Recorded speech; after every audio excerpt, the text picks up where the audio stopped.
بھارت کی تیز رفتار اقتصادی ترقی کے پیش نظر امریکہ بھارت سے تجارتی تعلقات مضبوط بنانے کے مواقع ڈھونڈ رہا ہے۔ امریکہ اور بھارت کے درمیان جنوبی ایشیا میں دہشت گردی کے خلاف کارروائیوں میں تعاون بڑھانے کی بات بھی کی جا رہی ہے۔ اور واشنگٹن کے ایک تھنک ٹینک بروکنگز انسٹی ٹیوشن کے بروس رائڈل کہتے ہیں کہ دہشت گردی کے خاتمے کے لیے امریکہ کو پاکستان کے ساتھ ساتھ بھارت کا تعاون بھی درکار ہے۔ ہمیں بھارت کے ساتھ مل کر دہشت گردی کے خلاف ٹھوس اور پختہ اقدامات تشکیل دینے ہوں گے، کیونکہ پاکستان میں موجود دہشت گرد عناصر سے بھارت اور امریکہ کو سب سے زیادہ خطرہ ہے۔ ہمیں ایبٹ آباد سے حاصل کی گئی وہ معلومات بھارت کو دینی چاہیے جو بھارت کی سلامتی سے متعلق ہوں۔ امریکہ کے لیے بھارت کی سفیر میرا شنکر کہتی ہیں کہ امریکہ اور بھارت کے تجارتی تعلقات میں اضافے اور بھارت کی اقتصادی ترقی میں پاکستان سمیت جنوبی ایشیا کے دوسرے ملکوں کا مفاد بھی ہے۔ جیسے جیسے بھارت ترقی کرتا ہے، ہمارے ہمسایہ ملکوں کو بھی ہماری ترقی سے فائدہ حاصل کرنے کے مواقع ملیں گے، اور ہمیں امید ہے کہ پاکستان بھی ان ملکوں میں شامل ہوگا، کیونکہ ہم اس خطے کے لیے ایک ایسا مستقبل چاہتے ہیں جس میں استحکام ہو، تعلقات میں اضافہ ہو، جہاں لوگوں، سامان اور تجارت کی آمد و رفت رہے۔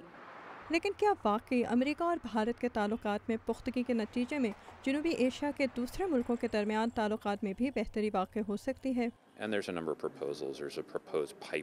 اس خطے کے لیے پیش کیے گئے منصوبوں میں وہ پائپ لائن شامل ہے جو افغانستان اور پاکستان سے گزرتے ہوئے وسطی ایشیا سے بھارت کو ایندھن فراہم کر سکتی ہے۔ اس کے علاوہ بھارت اور افغانستان کے درمیان سامان کی آمد و رفت پاکستان کے ذریعے کرنا ایک دوسرا منصوبہ تھا، لیکن فی الحال جیسا کہ میں سمجھتا ہوں پاکستان بھارت کے برآمدات افغانستان نہیں پہنچا رہا۔ واشنگٹن کے think tank centre for a new American security کے رچرڈ فونٹین کہتے ہیں کہ بھارت کے بعض شعبوں میں امریکی سرمایہ کاری پر حدود مقرر ہیں، جس کی وجہ سے دو طرفہ تجارت میں رکاوٹ پیش آ رہی ہے۔